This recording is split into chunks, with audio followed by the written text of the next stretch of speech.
tumingin ka doon. Kasi may fans ka sa social media, Bahog. Ito, may fans pala si Bahog. Shout out kay Ma'am Rose. Si Bahog pala, sa hindi nakakaalam, ito ay matanda na siya.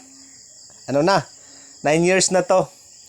Kaso lang, may sakit siya noong, basta 3 years na, nagkaroon siya ng sakit. Kaya ito ay parang lasing, tingnan nyo. Pag naglakad ito, parang lasing. Kasi ang sakit niya, maliban sa ari niya na nagdudugo, ay nagkaroon siya ng luga. Pero mabait ito si Bahog. Hindi ako binigyan ng problema nito simula na nandito to sa amin. Walang history to na nakakagat siya. Ito nililigo ko lang para hindi siya pulgasin. Kanina nga, hindi ko naligo kanina. Ulan dito para hindi siya lamigin. Pag mainit na mainit, lagi itong nag-iiyak. Siguro naiinitan kaya nililigo ko. Pag tuwing naliligo ito, sinasabunan ko tapos dinudukot ko yan. Dinudukot ko ng kamay ko. Ligo tayo bukas. Pulgas, wala naman tong pulgas. Ayan. Kahit dyan lang natutulog sa ano yan. Pero pagkagabi, inaakyat namin yan dito. Kaso lang, pag umiihi siya, kasi hindi siya makaakyat na ulit pag nakababa siya. Minsan nalalaglag pa siya dyan. So ito yung pinakatulugan niya. Pag di siya bababa, dito namin to pinapatulog pagkagabi. Katabi niya yung mga pusa. Ayan. Yan, dito siya matutulog. Kaso lang, ito nga, pagka umaga, yan, nagbabasa yung yung sahig. Yung ganito. Dalhan ko na lang dito ng pagkain. Bahog si Bahog. Dati, ang istorya pala nito, sa bago pang nakakapanood, ang istorya pala nito, nakita ko lang to na nangingisay sa kalsada. Noong 3 years na. Hindi ko alam kung nilalason siya or na-heat stroke. Basta nangingisay siya. Yung sabi ng partner ko, parang wala na. Parang nawala na kami ng pag-asa nito. Kasi hindi niya magalaw yung buong katawan niya. Tanging lang niya. Ito lang. Na namin siya, nabuhay pa siya kasi gumaganon-ganon yung niya, yung mata niya. Tapos yung nakalawit na yung dila. So ang ginawa namin, pinapainom namin ng maraming asukal at saka inanuhan namin ng gata.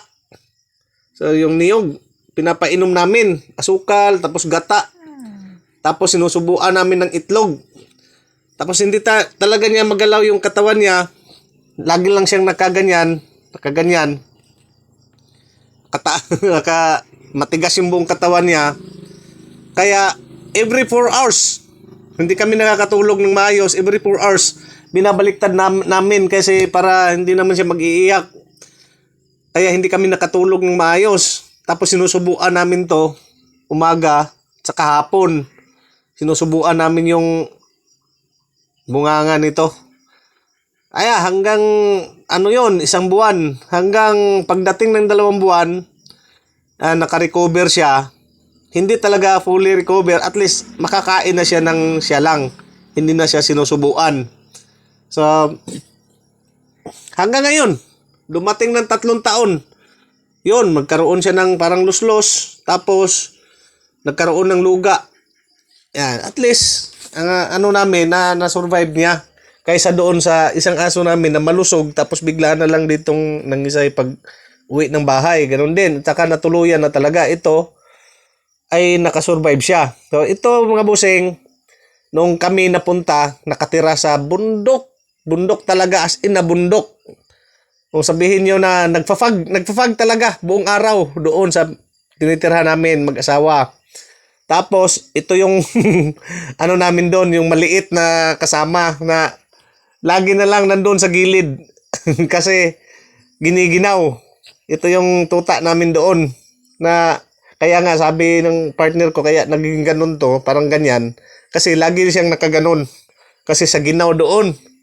Hindi namin to makalimutan. At saka umalis kami doon sa tinitirhan namin, hindi namin kinaya ang hirap doon mga boss kasi kumakain lang kami ng ano doon, yung gabi.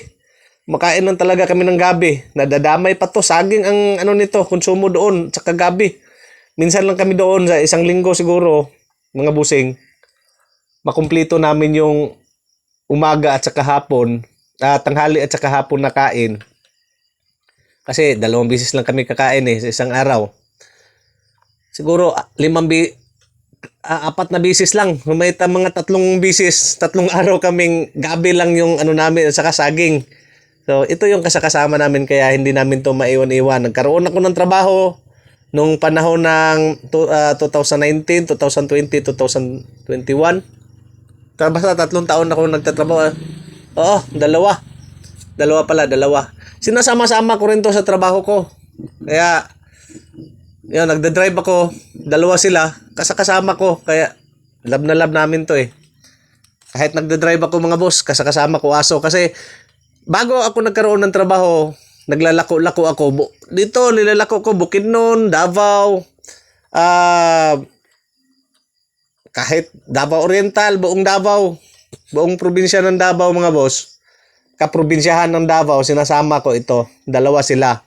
So ito yung pag natutulog ako sa tabi ng daan, kasi sa tabi lang ng daan ako natutulog mga busing. Ito yung nagbabantay sa akin, 2 sila, pati yung isa na nawala na. Ayan, 2 silang magbabantay sa akin sa sidecar. So yung sidecar, gaganunan ko ng trapal. So meron pala akong mga video, hahanapin ko lang, na kasama ko sila, na sa daan lang kami. Ginaganunan ko ng trapal tapos sila nandun sa loob ng trapal. Pag binuksan, may bumukas na ibang tao. Ito tatahol. Magigising ako na nakaduyan doon sa sidecar ko. Ilang taon din yun. Mga 2 taon namin yun ginawa ni Bahog at saka yung isa kong na aso. Kaya ganito na lang siya. Parang ano na namin, parang membro talaga ng aming pamilya. Ito si Bahog. Ayan, since nawala naman kaming anak. Kaya ito, nakakaintindi na to ng pag sinasabihan mo, nakakaintindi, wag kang bababa. Mayroon na siyang mga salita mga boss na naintindihan niya. Yan, hindi lang marunong magsalita. No?